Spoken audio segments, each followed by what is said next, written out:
Grant Robertson. I was just catching the eye of the Minister there to see if he wanted to respond to those questions. I'm sure he will in time.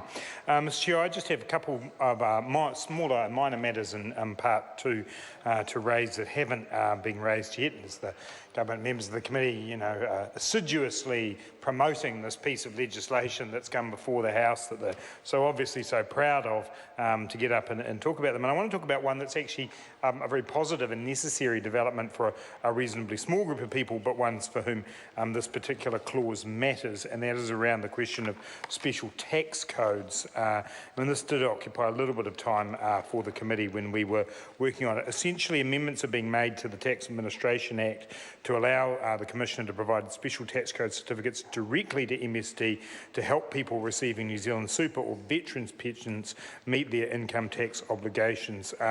These amendments are basically about reducing compliance costs imposed on superannuitants or veterans pensions veteran pension recipients and providing the certificate to MSD and remove any delay in the application of the correct tax deduction rate. Quite a specific change, but one that affects a group of people for whom the amount of income they're getting is often from outside of their pension source particularly, is often quite small. And there have been unnecessary delays in the relationship between IRD and MSD in terms of providing the information that was required.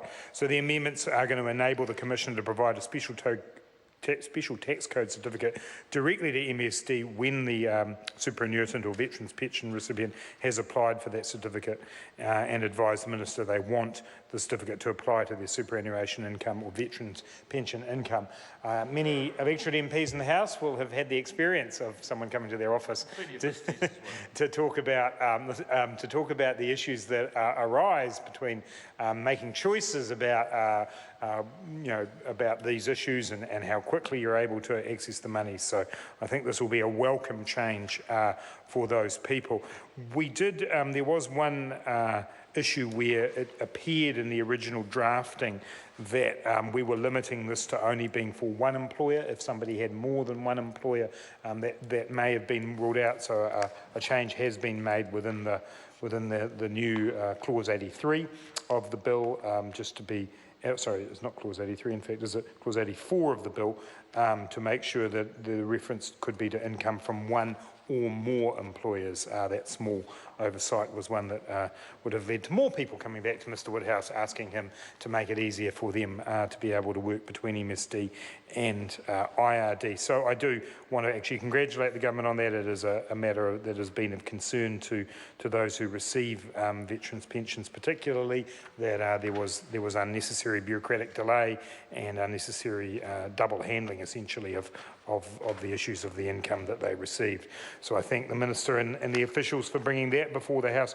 The only other matter I wanted to raise in part two, Mr Chair, relates to biometric information. And this is, I do think this is one of those clauses where we will come back in time that I suspect, well, we all know that the use of biometric information is increasing all over the world and every time we go to an airport, every time we enter all kinds of different buildings now, biometric information is used.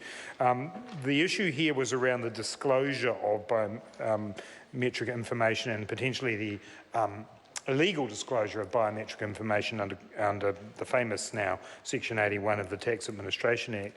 And what Clause 1175 of this bill did was authorise the disclosure of taxpayer voice biometric information to an officer or employee of a public sector agency.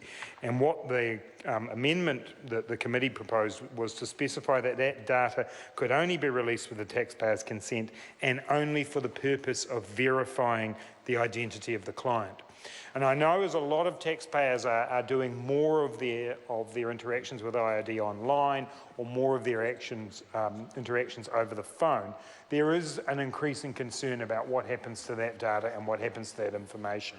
And particularly in the days of identity theft and all those sorts of things, biometric voice data is now very significant in the interactions that you have. And so the committee, again, not wanting to get in the way of progress, but wanting to continually assure ourselves that we're putting the right rules around the use of this new information, felt that this was an additional safeguard that we could put in. The Minister of Revenue will be delighted to know that he will now be notified when biometric information is shared. Mr. Chair, just briefly.